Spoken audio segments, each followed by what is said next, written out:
la unidad 2 de Internet. Si alguien tiene alguna duda sobre esa unidad, y si no, ya pasamos a ver las dudas y temas de la unidad 3.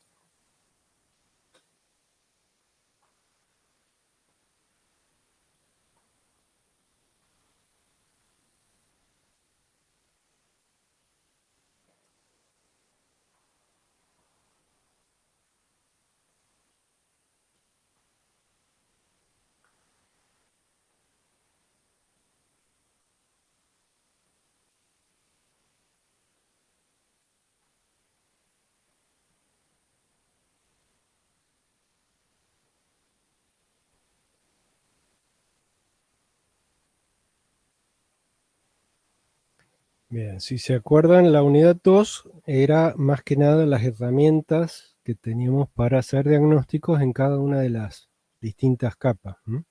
ARP 2 y 3, IN y Traceroute en la capa 3, NetStat en la capa 4, diagnósticos de DNS, si estamos resolviendo bien el nombre, de la resolución de nombre con el NS Lookup. Esos comandos lo tienen que conocer y tenerlos presentes. Sí, WinIPSFG es un comando del Windows XP. A partir del Windows 7, el Windows 7 hereda lo anterior del Windows 2000. Entonces, el comando es ipconfig. ipconfig y después colocan barra all, y con eso, por ejemplo, les da la información de todas las interfaces. El Windows 10 también lo tienen como ipconfig.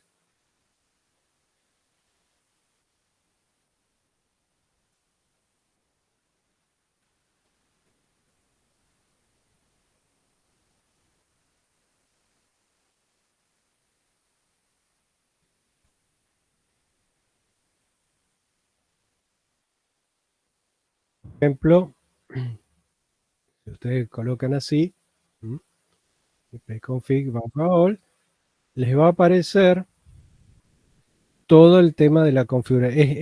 El WinIPSFG era una ventana de Windows. Y no lo hicieron más a ese programita junto con el sistema operativo. No vino más el WinIPSFG. Entonces, el ipconfig les permite ver desde la consola la configuración, y en este caso les dice que el IP, digamos, es estático para una interfaz, tiene información del IPv6, etc., ¿no? En este caso, el DHCP no está habilitado, o sea que es IP estático. ¿Qué número tiene? En realidad puede tener varios, acuérdense, números de IP y la interfaz, etc. Si tuviese la configuración del DHCP, si hubiera sido que yo recibo el número IP por DHCP, entonces yo puedo hacer ipconfig barra renew.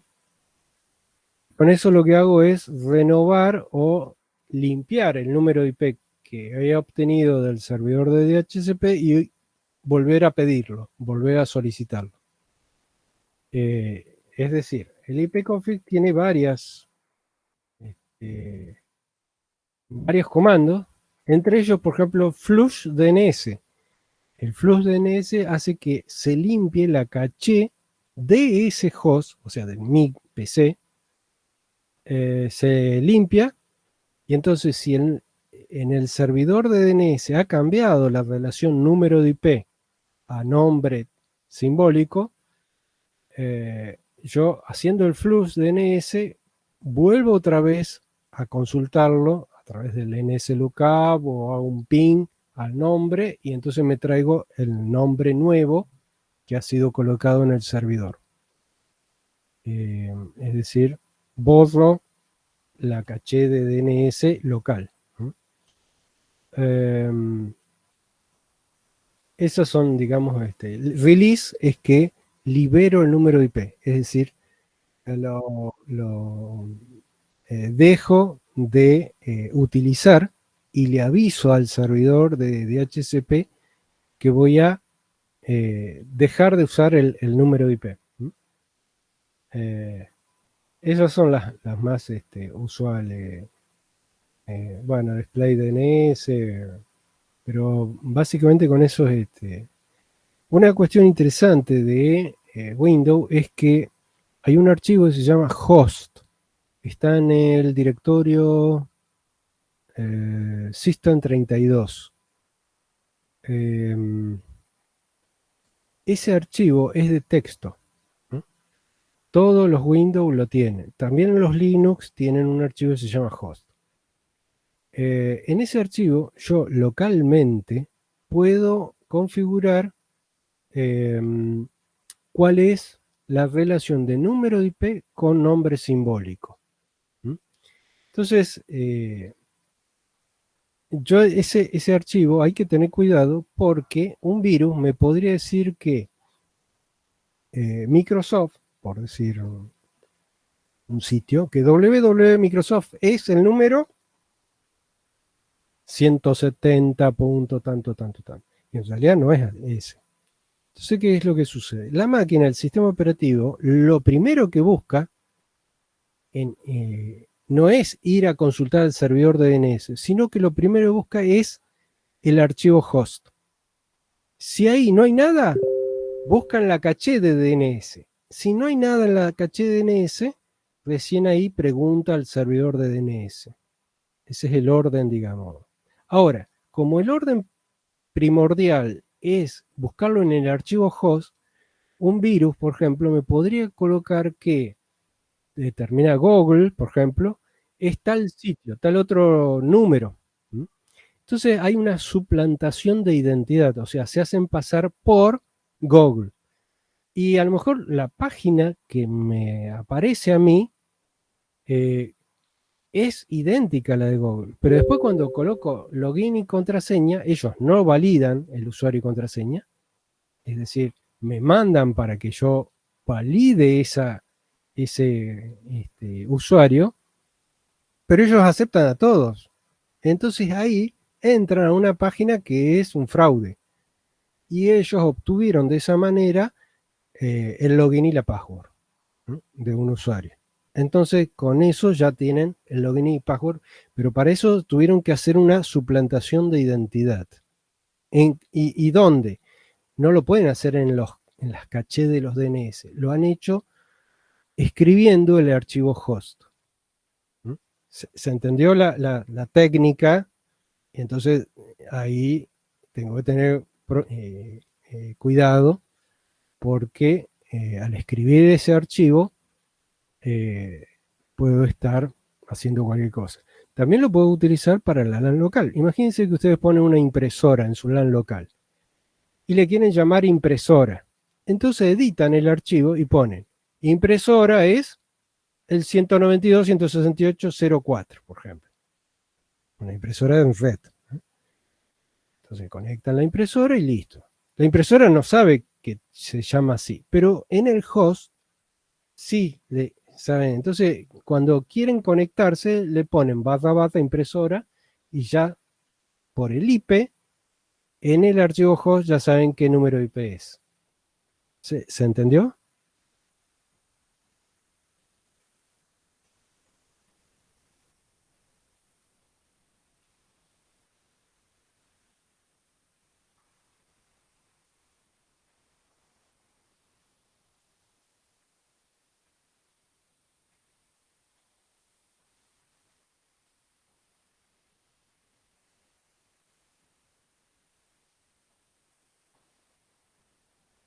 Aquí les doy todo el path. Es Windows, o sea, C Windows, System32 driver /etc o etcétera barra, y ahí tienen el archivo host.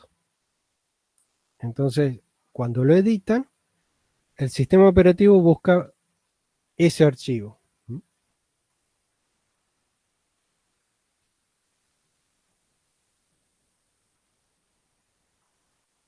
Aquí se los muestro rápidamente el path. Y este es el archivo que, escribiendo esa relación, localmente en esa máquina saben resolver ustedes mismos. Y es rapidísimo, está en su propia PC. No tienen que ir a buscarlo a un servidor DNS dentro de su LAN o afuera, digamos. Y el LM-host hace lo mismo, pero con los nombres de los nodos en Windows. Para nosotros no nos interesa porque estamos viendo IP. Entonces, pero la idea es exactamente la misma. Los nombres en la red local de Windows, cuando ustedes hacen entorno de red y les aparece todos los nombres de las PC, bueno, se lo pueden colocar ahí en el LM host. Es la única diferencia. A nosotros nos interesa este archivo, el host. Ya que estoy, uno de los archivos que tienen ahí es el Total Commander. En Linux lo tienen uno que se llama Midnight Commander, MC, que les permiten trabajar así en doble ventana y pueden copiar de una ventana a la otra, de la que están posicionados. Aquí tienen las funciones abajo: copiar, renombrar o mover, hacer directorio, eliminar, y F4 y F3 es editar y ver. Entonces yo hago F4 sobre el archivo host y ya ahí puedo escribirlo. Tiene también algo que vemos en esta unidad, que es el FTP como cliente. Es decir, yo me puedo conectar a un servidor de FTP, puedo hacer, digamos, una nueva conexión y entonces le coloco la dirección y me puedo conectar con login, es decir, no anónimo, o bien como Anonymous, que es, digamos, cualquiera puede ingresar como anónimo a un directorio determinado. Y entonces me permite ya utilizar el navegador para enviar los comandos FTP. Es decir, acá en esta unidad fundamentalmente vemos los primeros protocolos de aplicación. Telnet con la hiperterminal. También puede utilizar otro software que lo pueden encontrar, se llama PUTTI. Esto viene de tipo TTI, que les pueden utilizar el puerto 22 con SSH, o bien puerto 23 o puerto serial. El puerto serial es local en la PC, o sea, no es en la red. Utiliza el puerto directamente del puerto COM, como 1, COM 2, COM 3, o el USB que emula un COM, para conectarse remotamente a un dispositivo. Y del otro lado me responde un servidor de un sistema operativo en el cual yo accedo a la CPU de ese equipo. Eso es el Telnet, ¿no? O el SSH. Mientras que el FTP es para File Transfer Protocol, es el protocolo de transferencia de archivos. ¿Qué es lo que tienen que conocer del FTP? Cómo loguearse a un servidor de FTP y los comandos que tiene el FTP. Los comandos pertenecen o son parte del protocolo. Es decir, si yo coloco un get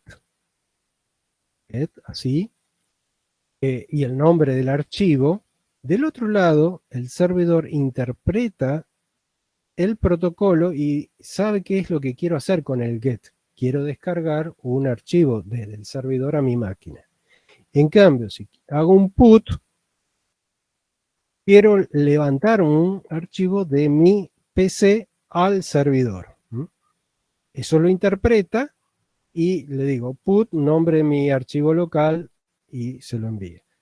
LSD Cuando local chain directory, es decir, ubico en mi máquina, en mi PC, cuál es mi directorio de origen y de destino, digamos, local. ¿A dónde estoy apuntando con mi directorio? ¿Estoy en el barra system32? No, tengo que hacer lsd de dos puntos, por ejemplo. Entonces ahí estoy en el raíz de mi PC. Ahí busco mi archivo y digo, recién put el archivo y lo subo. ¿Qué es lo que hace el FTP del Total Commander? Me envía los comandos y yo lo veo todo muy lindo aquí traspasando, yendo, por ejemplo, levantando un archivo y traspasándola para el otro lado, hacia el lado donde está la conexión. Es decir, no veo los comandos, lo está enviando la aplicación al comando put o get. ¿eh? Eh, Ustedes lo tienen que hacer desde la consola de comandos. Es decir, tienen que lograr subir un archivo o bajar un archivo desde la consola de comandos. Para eso también tienen el Dragon Server, aquí en archivos, el Dragon Server o el Will FTP-D. El Will FTP-D es un daemon que en su PC la transforman en servidor de FTP. Entonces, lo instalan, crean un usuario, le dan permiso y apuntan un directorio para ese usuario. Luego, en su propia máquina, abren una consola de comandos, abren un DOS y hacen un FTP contra 127.0.0.1, es decir, contra su propia PC. Entonces, ¿quién lo va a atender? Lo va a atender el Google FTP, que está en su PC y le va a pedir login y password. Ponen el login y password del usuario que crearon y los va a mandar al directorio que apuntaron. De esa manera, ustedes mismos están emulando ser cliente y servidor. Están siendo las dos cosas a la vez. Bien, acá también tienen el SDG. Esta es una versión un poco vieja del PUT y si quieren lo pueden descargar de internet. Y tienen el WinSCP. Este es un archivo interesante, un programa interesante. Se los voy a mostrar ya. Déjenme un segundo.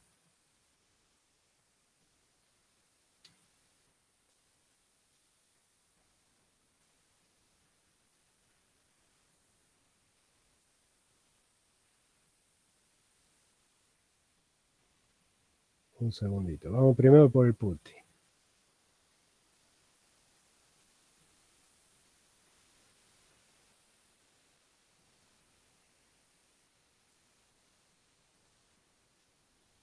Bien, entonces en el PuTTY ustedes colocan, esa es la pantalla general.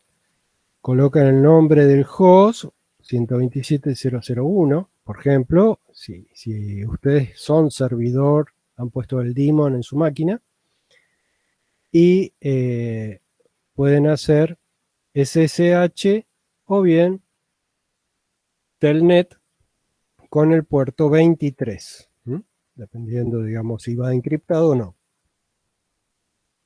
Y acá le ponen, por ejemplo, mi equipo. Y lo graban. Aquí ya lo tienen eventualmente para cargar la próxima vez. Y hacen open y se conectan contra ese equipo. Yo lo voy a hacer contra mi router. Lo voy a hacer con el puerto 22. Ya sé que tengo. Esta es la emulación, pero la dejamos como telnet y decimos, bueno, open. Entonces, un segundo.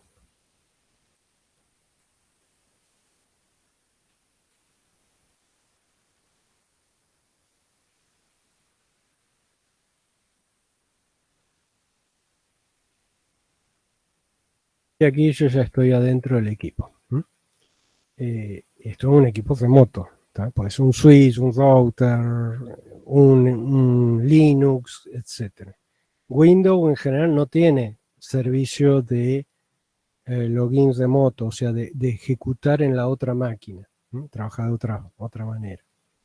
Eh, pero la idea es que me valido y estoy ya adentro del dispositivo tanto, ¿no? Y la consola, yo aquí, todo lo que estoy haciendo lo tiene que interpretar es decir, lo que ejecuto en realidad tienen que ser comandos del equipo remoto, no del protocolo. El protocolo ya me estableció la conexión, el túnel de aplicación a aplicación, ¿sí? Del telnet. Eh, entonces, bueno, esa es, digamos, la cuestión del PuTTY conectándose a un dispositivo que está en la distancia. Esto se utilizó mucho porque estos son los protocolos primogénitos de Internet. Piensen de que antes se ejecutaba todo en una sola CPU y eran terminales bobas. Se le dice así porque no tenían CPU. Era un teclado, un monitor y un puerto serie o algo que los conectaba a través de la red al dispositivo que tenía CPU, ¿no? Y memoria y almacenamiento. Entonces, de ahí quedó el término terminal, ¿no? Nada más que ahora mi PC tiene CPU, tiene memoria, emulo una terminal y me conecto a otro equipo que tiene CPU, ¿no? Esa seríamos la idea. Entonces, todo lo que ejecuto se ejecuta en forma a distancia, en el otro equipo. Yo digo exit o close, entonces depende del... no, quit. Ahí lo interpreto y cerré la conexión. Eso depende del sistema operativo de lo que estoy ejecutando en el otro equipo. No son comandos del protocolo. En cambio, en FTP sí. Cuando yo hago un get, me lo tiene que interpretar del otro lado del equipo. Lo escribo en mi PC, viaja hasta el otro equipo y en otro equipo se interpreta qué quiero hacer con ese comando. Por lo tanto, el get, el put, el ASCII son comandos propios del protocolo FTP, ¿m? A nivel de la aplicación. ¿Se entiende hasta ahí? ¿Me pudieron seguir?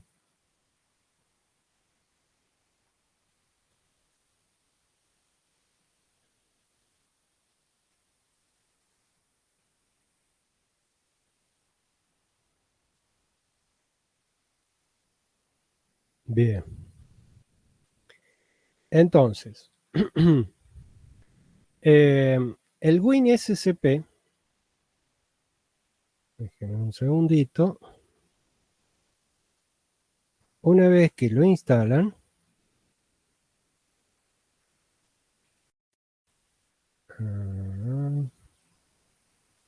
a ver si les aparece.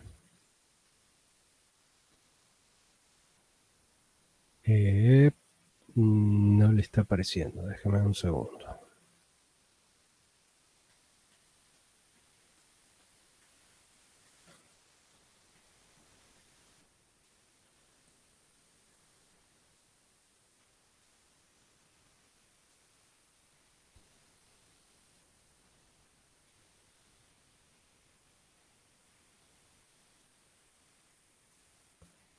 Un segundito.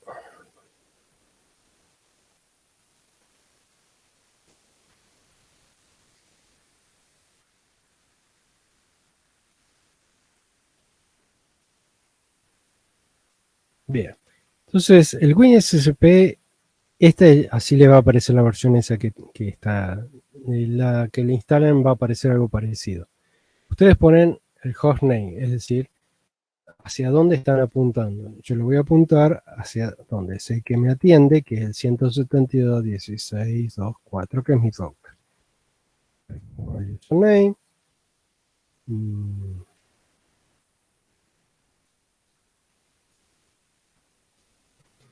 ¿Cómo me voy a conectar? SFTP quiere decir Security FTP, es decir, va encriptado. Los comandos get, put, no se lo ve en la red. En cambio, el FTP sí se transmite en formato de texto plano. Es decir, yo miro con un Wireshark en la salida del Ethernet, digamos, de la placa, y veo el get o el put y cuáles son las contestaciones. En cambio, con SFTP no viaja encriptado lo voy a grabar. Lo voy a grabar. Déjenme ver. Acá me manda. Si lo quiero grabar, le digo que sí. La sesión. Me aparece esto. ¿Cómo lo quiero? Para acordarme cuál es el nombre. Le voy a decir OK. Entonces me va a crear un perfil de conexión. Entonces le digo, bueno, login. Bueno, y me aparece esto, que ha sido rechazado. Es decir, no le está validando al FTP seguro desde el lado del servidor. Es decir, no, es un problema de interconexión entre el SFTP. Hasta que no arregle, digamos, el modo en que me conecto, digamos, no voy a poder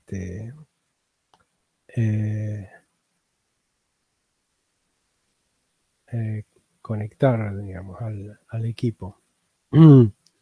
Déjenme ver.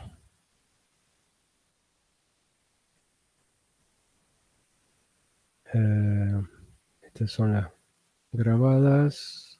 Voy a cargar. ¿Cómo voy a conectar?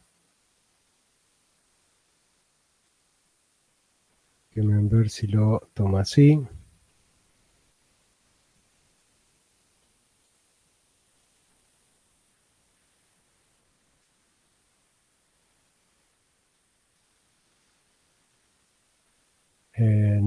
No tengo. Entonces en ese equipo, por ese FTP, del lado del servidor no me está atendiendo. Bien, un servidor FTP que maneje claves de encriptación lo debería, digamos, conectar. Y ahí me va a aparecer de la misma manera que el MC, esas dos pantallas de el Midnight Commander. Bueno, el SFTP es muy parecido. Tengo la máquina local de un lado y la máquina remota del otro. Entonces yo puedo dialogar y le puedo decir, bájeme el archivo de este lado. Lo que está haciendo por detrás es enviar los comandos get y put. A su vez también, si es un archivo binario, yo le tengo que decir cómo va a ser la transferencia.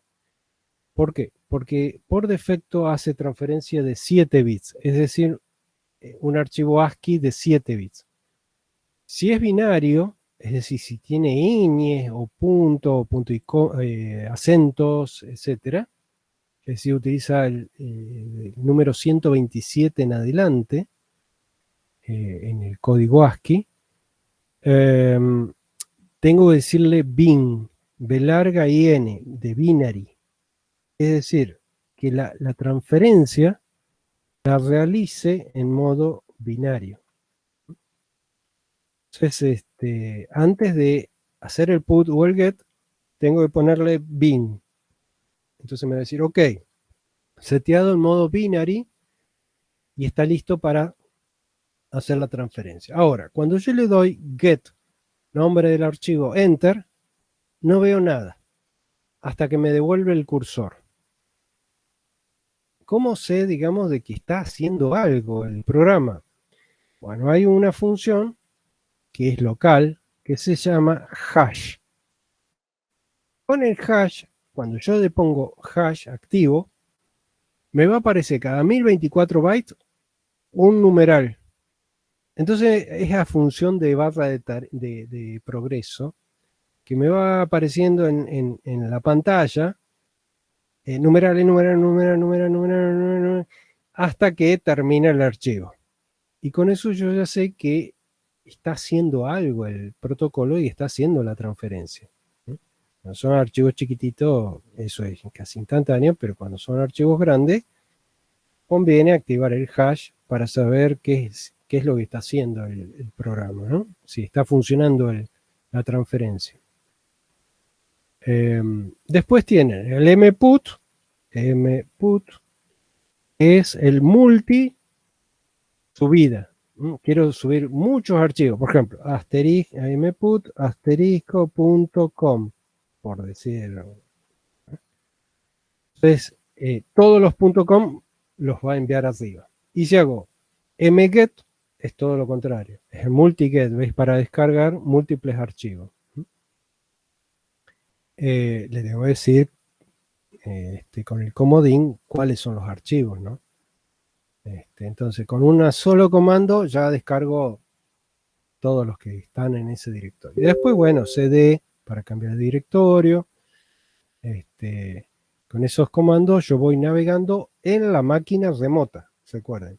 El cd es máquina remota, en mi máquina es lcd, para saber a dónde tiene que ir a buscar o dejar los archivos, en qué directorio de mi PC. Es fácil de acordarse porque lleva la L de local.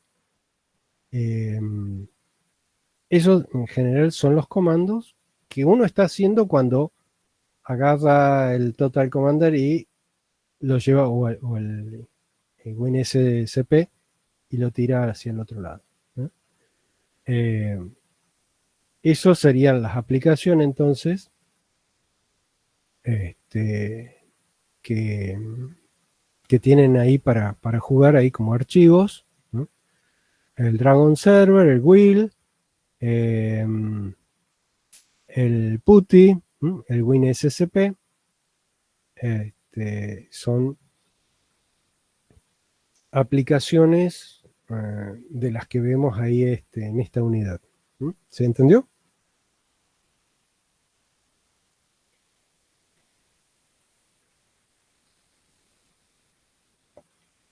El FTP es importante porque ustedes lo van a necesitar para subir los archivos de su código HTML o todo el árbol de directorios. Y lo interesante es conocer los comandos del protocolo. Cualquier duda, recurren a la RFC del FTP.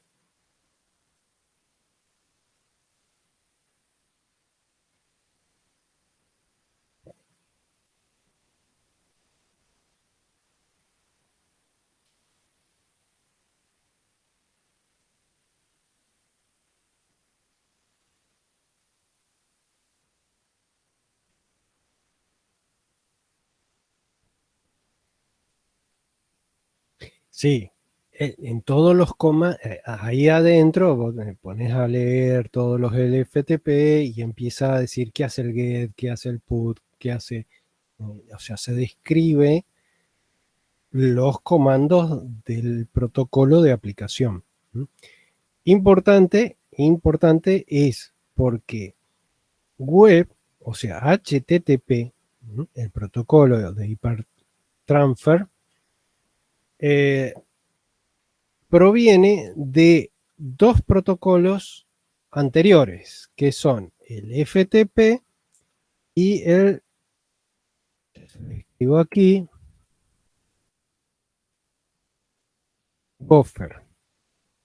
El Gopher es el antecesor del HTTP.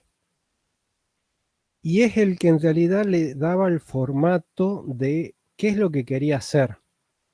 Pero ¿qué pasa? Necesita la transferencia del archivo, que eso lo hace el FTP. Entonces, HTTP, podemos decir HTTP, es equivalente o nace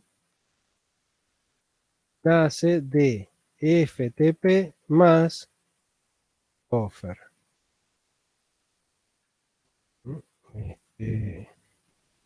Y bueno, así es como aparece la primera versión, y piensen, esto fue en el 93, 94. Nace el cliente que lo interpreta, bla, bla, bla. nace el lenguaje de programación, ¿no? Qué es lo que ustedes quieren hacer, correr o ejecutar en la máquina remota, etcétera. Pero los comandos, ¿se acuerdan? Bueno, en la clase que vimos del viernes pasado, había qué tipo de comando le envía al equipo para que le devuelva y apareció un get. ¿eh? Bueno, el tipo de conexión de recuperar el archivo. Entonces, cada archivito que ustedes hacen es una transferencia que lo hace un FTP. Obviamente, el navegador tiene el FTP para hacer la comunicación y después está toda la parte intérprete, compilación, etcétera, etcétera, para enviar a pantalla. ¿Se entiende? Por eso es importante, digamos, conocer las herramientas básicas y a su vez, hoy en día yo quiero enviar un archivo a alguien, se está utilizando FTP. El navegador tiene, si ustedes escriben,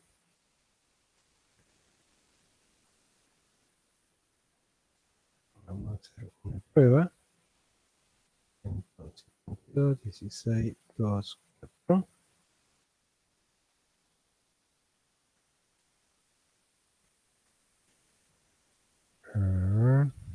Pueden ver.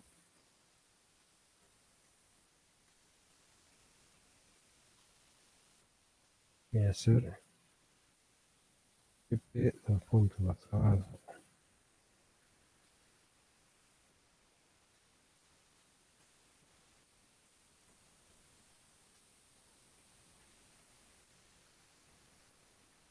¿Qué es lo que está haciendo? Acá hay algo raro.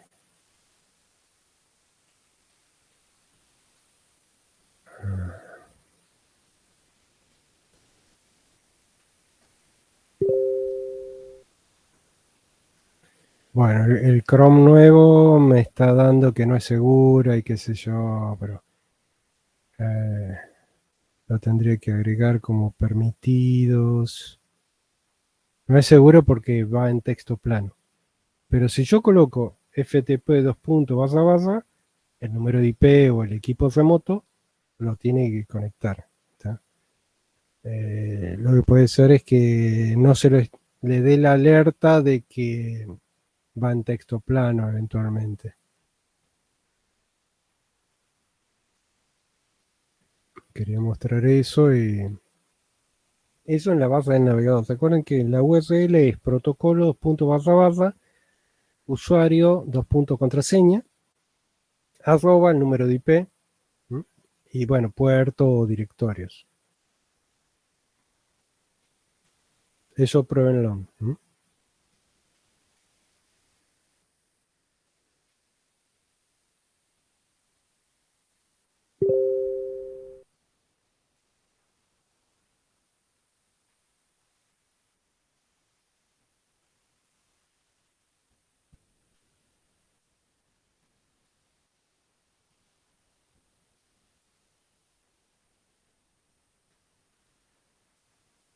Sí, lo tendría que hacer como dejarlo como una excepción de seguridad.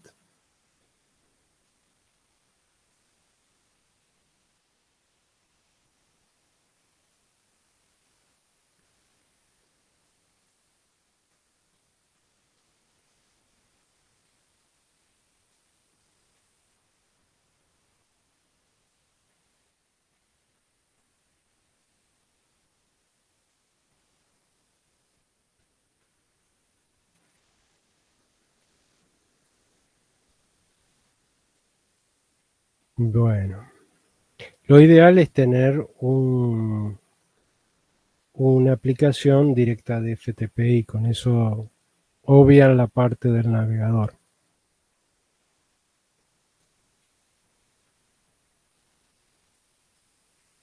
Ahora es como que se los bloquea automáticamente por el tema de que viaja la clave en texto plano si hacen FTP.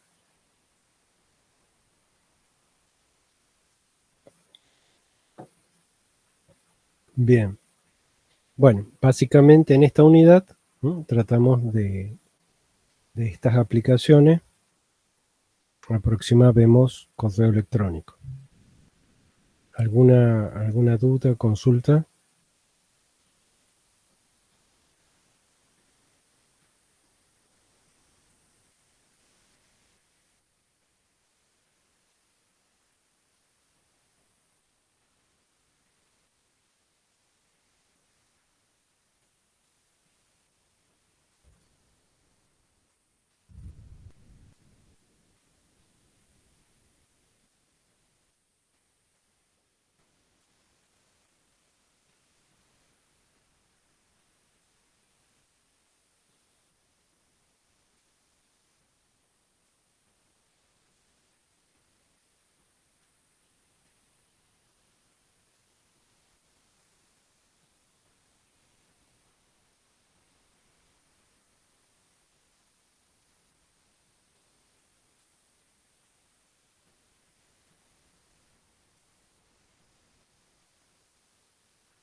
Sí, Eudora es uno de los más antiguos sistemas, como Pegasus también. Lo tienen ahí, lo pueden instalar, jugar un poco. Probablemente les funcione mal, pero pueden también instalar un cliente, lo buscan el Mozilla Thunderbird, ¿no? Ese sí está. Thunderbird, ¿no? Este lo buscan, existe actualizado. Es más, ahora tiene colores y tiene cosas. En el medio ha habido otros. eh, eh, el Pegasus andaba bastante bien. Hasta hace un tiempo, por lo menos que yo lo vi, más o menos funcionaba. Lo que pasa es que se han ido quedando atrás en el tiempo. Ahora tienen mucho más color, estructura, tienen anti-spam, etc.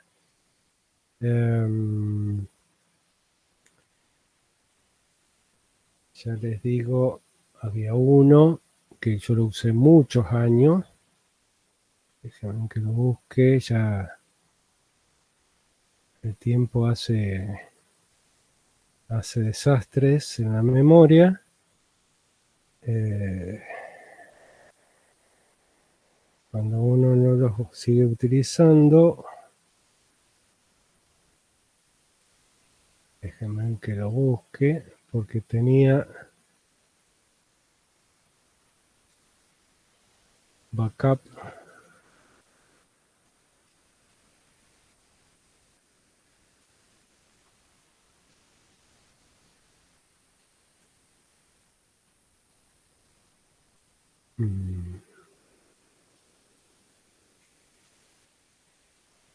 Foxmail. El Foxmail, un eh, un correo chino de cálculo en 2014, por ahí más o menos. Uno lo instala y hay que ir al directorio donde lo instaló y borrar el archivo chinese. Uno lo borra y queda en inglés.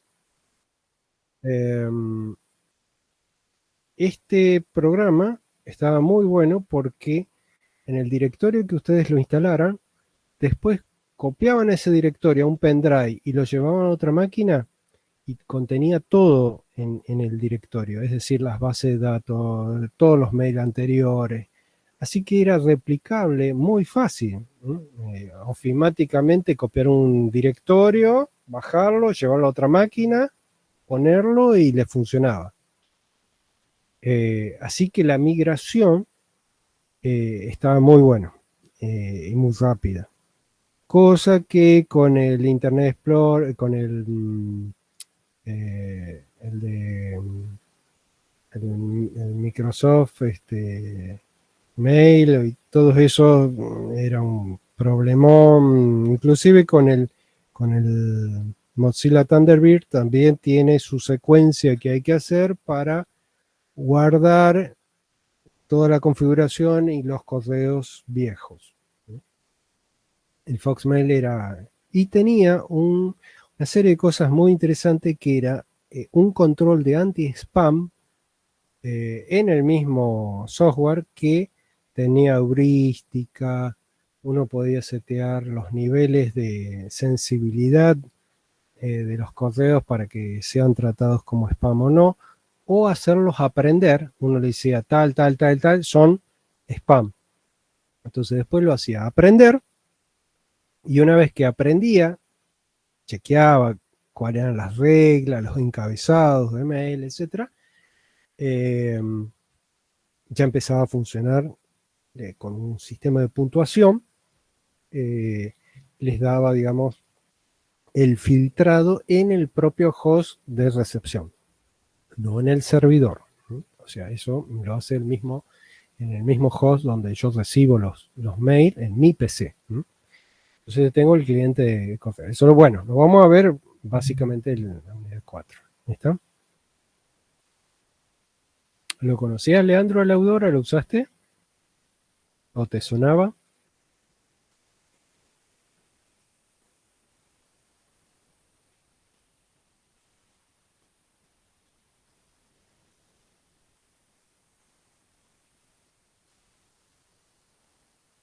Ah, ok, ok.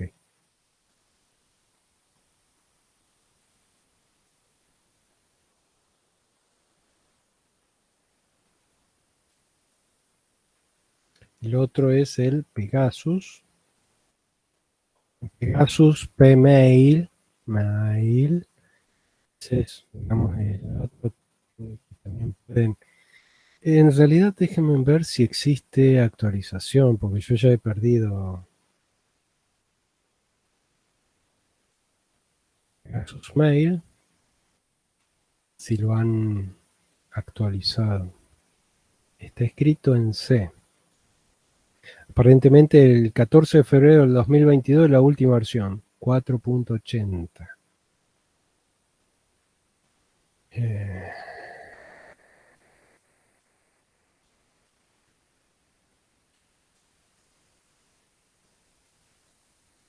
4.80.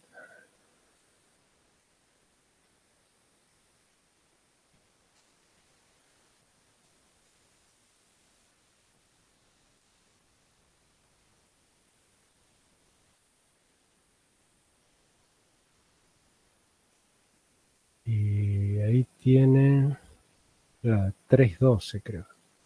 Sí, la 3.12, o sea, es bastante del 2002. Bueno, bajen la versión nueva del Pegasus, lo ponen, lo instalan y prueban, lo prueban. El Eudora creo que ya no, hace varios años que no existe. Eh,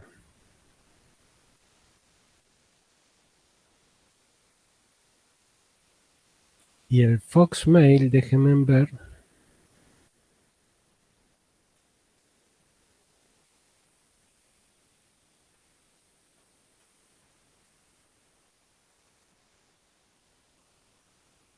Sí, hay un estable release de septiembre, 15 de septiembre del 2022. Así que lo siguen manteniendo.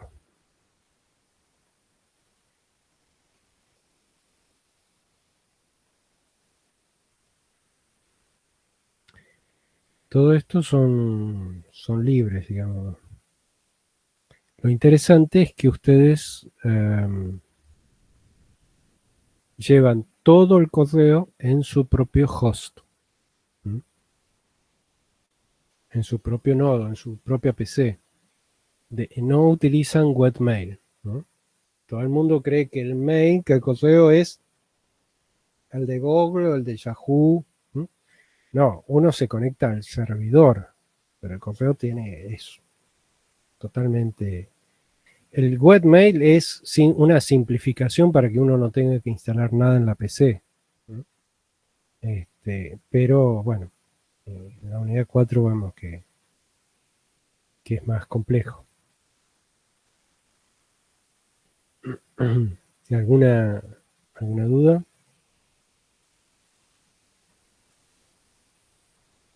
¿Me entienden? ¿No me entienden? ¿Voy muy rápido?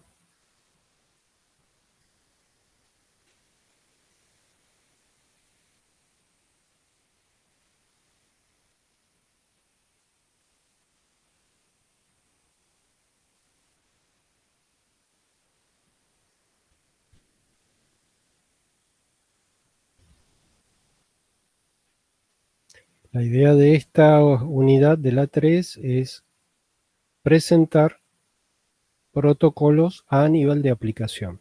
¿Mm?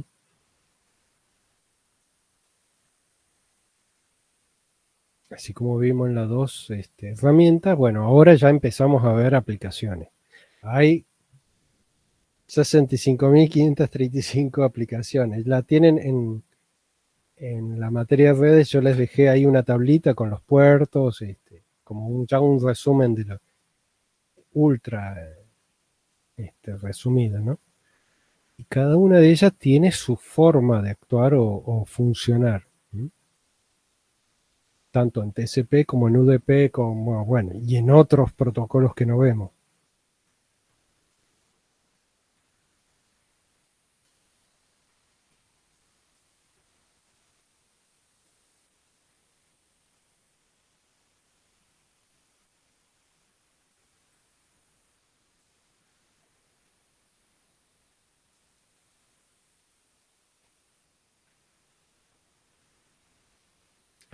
El Foxmail, esto por si ya van adelantando, para la otra unidad, esta es la página. Ya les digo, si lo instalan y les aparecen todos los caracteres en chino, van al directorio donde lo instalaron y borran el archivo chinese y lo vuelven a ejecutar y ahí les aparece en inglés. Yo la verdad que usé mucho tiempo y después empecé a utilizar el Thunderbird.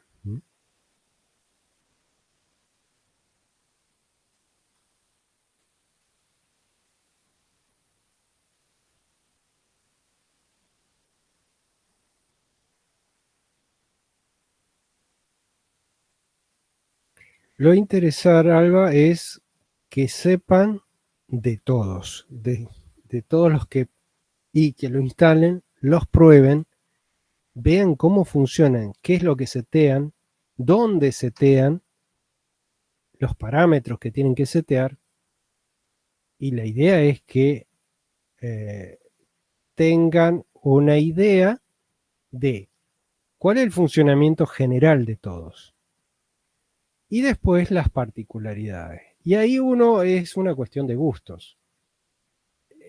Es como ir y probar un vino. Es personal. A algunos les gusta el Pegasus porque lo utilizaron desde hace 500 años y siguen con eso. Y bueno, no lo cambié porque se pierden en otro. Es decir, como informático, pueden utilizar cualquiera. Eh, eh, lo interesante de esto es que no son software que vienen con un sistema operativo determinado, este, y que en realidad el que descarguen, por ejemplo, el Foxmail viene para Windows y para Macintosh. ¿Mm? Eh, Obviamente no es para Linux. En Linux tienen otros. ¿Sí? Entonces, el Thunderbird. ¿No? Pueden estar los dos al mismo tiempo, pero cuidado, cuando ustedes van y buscan los archivos en el servidor remoto, en Google, por ejemplo, en Gmail o en Yahoo, en la configuración, si ustedes tildaron borrar en el servidor,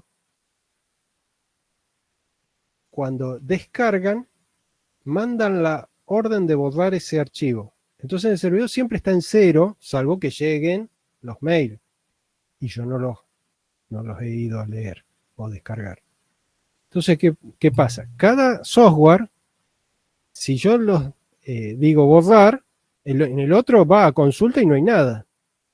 Entonces tendría que dejar tildado, dejar 5 días a un tiempo así. Entonces lo que hace es, los descarga y los marca como leídos, pero no los borra. Esa es otra opción el momento en que hace la transacción de descargar. ¿Mm? Bueno, esas cosas las vemos en la unidad 4 la semana que viene. Entonces, a alguno le va a ser más interesante el FOCMAIL, el otro el Eudora, no sé, qué sé yo, el Pegasus, el otro le va a gustar más el FOCMAIL, el Thunderbird. Eh, entonces, bueno, eso depende un poco de gusto. Lo ideal es como informáticos que conozcan varios.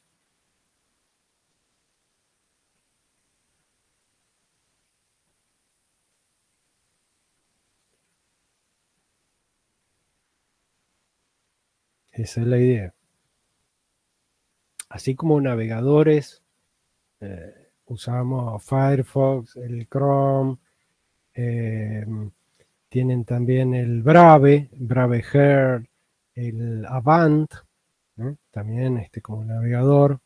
El Avant es interesante porque utiliza los motores de compilación del que ustedes ya tienen instalado, es decir, del Chrome, del Firefox. Ustedes pueden seleccionar con qué motor quieren, digamos, hacer la compilación. Entonces, es un navegador interesante. Se llama así, Avant. Vamos a instalarlo y tener los 5 o 6 navegadores que ustedes quieran.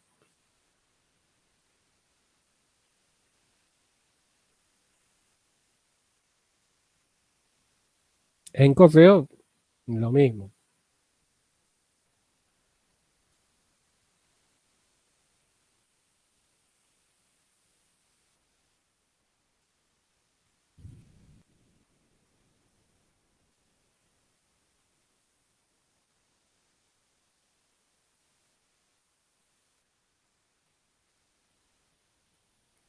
Bueno, el viernes ya le estoy enviando el próximo trabajo práctico, el 1 de Internet. Así que a la noche calculo estar enviándoselo.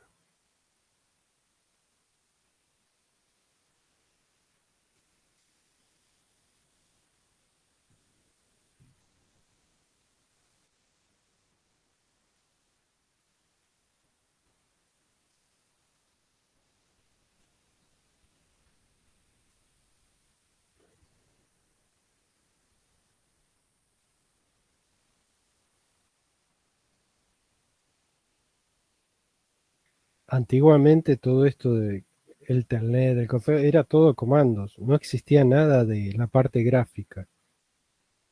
Es decir, estoy hablando antes del año 98, 99. Todo era escribir en la máquina en Linux o en la máquina, tenemos que escribir los comandos, mail, mail to, eh, from, llenar eso y a medida que me iba largando el servidor, íbamos, y solamente era texto, ¿no? Después apareció todos los encodes, los formatos de codificación, de attachment, las ñ, los acentos, y ya se transformó el correo en otra cosa. Pero antiguamente el correo era de 7 bits. ¿No? Este, así como en el FTP era de 7 bits y después yo le tenía que decir si va a hacer una transferencia de un archivo binario, un COM, un EXE, un DLL, entonces hay que ponerlo bin. Bueno, hubo toda una transformación en la misma aplicación y en la misma forma de trabajar el correo electrónico. Hoy en día, digamos, este, tenemos múltiples formas de utilizarlo, ¿no? por web, pero el web no es, digamos, el correo.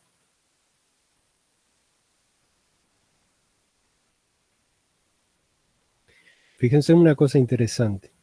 El Telnet y el FTP son orientados a la conexión, son aplicaciones donde mi circuito de datos está en tiempo real.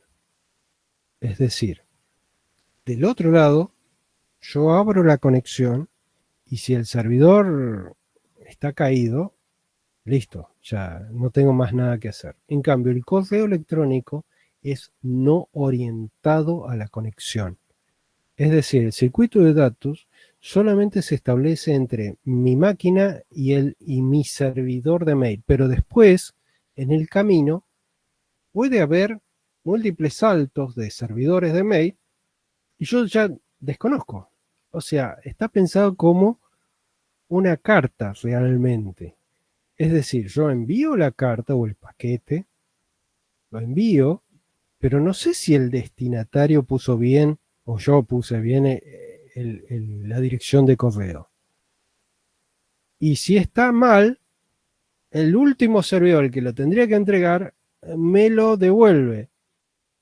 Entonces, en ese caso se dice no orientado a la conexión porque puede pasar X tiempo, 2, 3 días, en el cual yo hice los datos y los dejé y se fueron. Pero no sé, digamos, resultado. ¿Tá? Si llegó, fue a la casilla, fue depositada en la casilla de correo. En cambio, el Telnet me tienen que validar el usuario y contraseña para poder entrar en el servidor remoto. Tiene que estar online. Yo tengo que estar online con internet hasta el próximo, hasta ese nodo. Cosa que en el correo no ocurre. ¿No? Por eso son diferentes tipos de aplicaciones. Aplicaciones en tiempo real o en tiempo, digamos, yo tengo que tener la respuesta y van y vienen los comandos o hay equipos, digamos, que van haciendo de buffer entre medio y llega, digamos, y se va replicando la información. ¿Por qué? Antiguamente Internet no era que yo tengo las 24 horas del día conectado, etcétera. No. Yo me conectaba, enviaba el mail y me desconectaba. Piensen en los modems telefónicos. Eran conexiones parciales. ¿No? Entonces las empresas se conectaban y estaban parcialmente el tiempo conectados. No estaban las 24 horas del día en Internet conectadas a la red. Entonces, eso hacía de que hubiera muchas aplicaciones pensadas no orientadas a la conexión. Hoy en día eso, digamos, ha ido cambiando hacia más aplicaciones, todas en tiempo real o orientadas a la conexión. ¿Se entendió?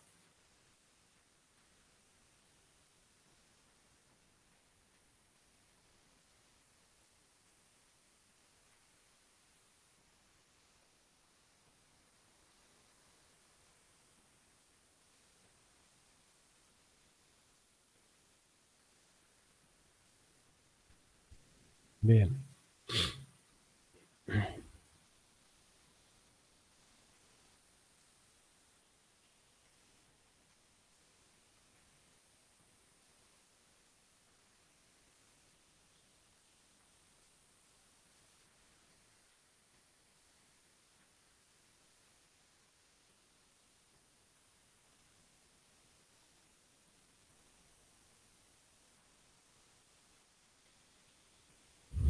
Bueno, ¿alguna duda?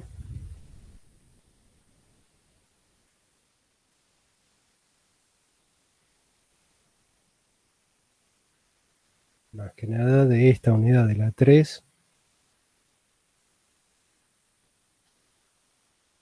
Instalen, prueben. Si buscan en internet y hayan otro servidor ya les digo, Windows no es digamos, el mejor elemento para hacer Telnet, porque no está pensado. Sí, las máquinas en Unix o Linux.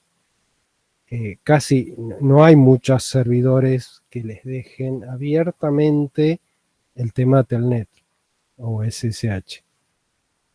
Pero sí, digamos, FTP pueden encontrar servidores de FTP de archivos que pueden bajar imágenes ISO. A ver, déjenme ver un sitio de... Voy a buscar repositorio. Ahí, un segundo.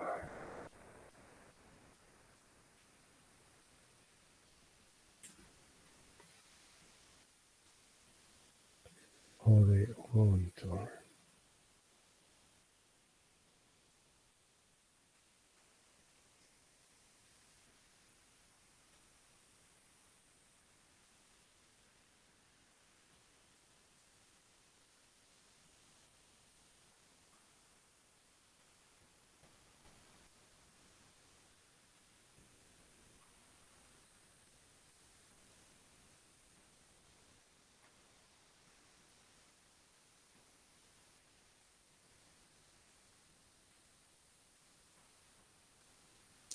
Los repositorios de Linux en general tienen, por ejemplo, la Universidad de San Pablo, etcétera, tiene FTP y tiene también HTTP, por decir eh, los distintos sitios.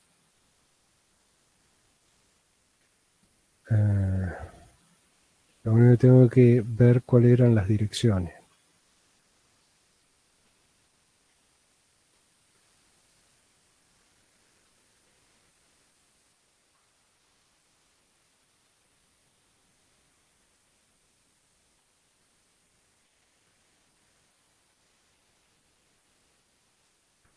Listado. Solamente para probar el FTP.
Estoy buscando los listados de los repositorios. O sea, repositorios son un montón de lugares diferentes. Uno elige desde cuál quiere hacer las descargas, pero no estoy encontrando no me lo están mostrando los sitios, que eso es lo que me interesa mostrarle.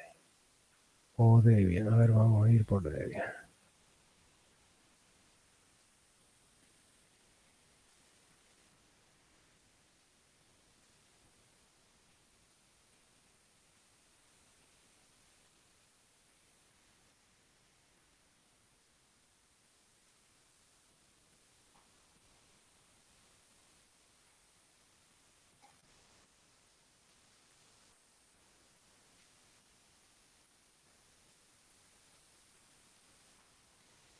Bien, acá le voy a compartir una ventana. Esto es simplemente para que se ubiquen cómo está trabajando. Aquí tienen, por ejemplo, con HTTP van a este sitio y están pidiendo con un GET el archivo tanto. Si no lo encuentra, por ejemplo, van con HTTP al sitio que empieza con ftp.pt.debian.org, Si no lo encuentra, van al security, Debian, y así sucesivamente. Y acá uno podría hacer directamente FTP del sitio este, FTP tanto. Es decir, básicamente, aquí le estoy diciendo que la transferencia lo hagan a través de un intérprete HTTP. Pero estos sitios uno se puede conectar por FTP anónimo y hace el login y ve el directorio con los archivos que tienen ahí. Esa es la idea. ¿Está? Tengo que conocer cuál es la dirección del servidor al cual quiero descargar y eventualmente tener permisos, ¿no? de carga o de descarga, ¿no? Si son read-only, solamente puedo descargar. Si es read-write, puedo subir y bajar las dos cosas, ¿no? Eh, entonces, bueno, estos son ejemplos de repositorios de archivos y de determinada distribución. Esa es, digamos, la idea de que puedan contar con sitios de FTP gratuitos o abiertos, digamos.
Bueno, ok, terminamos, no vemos más nada, Leandro. Bien, buenas noches. Esa, digamos, sería lo que vemos en esta unidad, ¿ok? Pruébenlo, bajen, experimenten. No se les va a quemar la PC, no va a pasar nada, pueden desinstalar, subir, bajar, volver para atrás. Así que traten de buscar una versión de Total Commander más nueva, de la que está ahí en los archivos. La última creo que es la 10. Lo único que tienen que fijarse si es 64 bits o 32 y lo ejecutan y lo instalan. Y ahí lo pueden utilizar para la máquina local, como así también para hacer transferencia de FTP. O sea, tiene un cliente de FTP en el mismo software.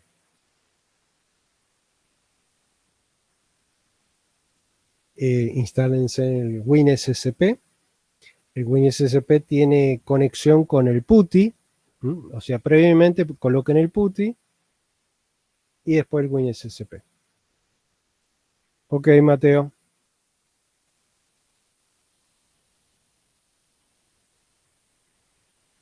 con esto, digamos, finalizamos la clase de consulta.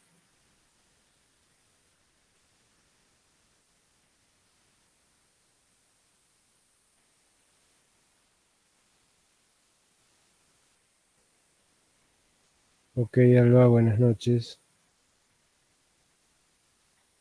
Buenas noches, Cara. Nos vemos la semana que viene. Alejandro,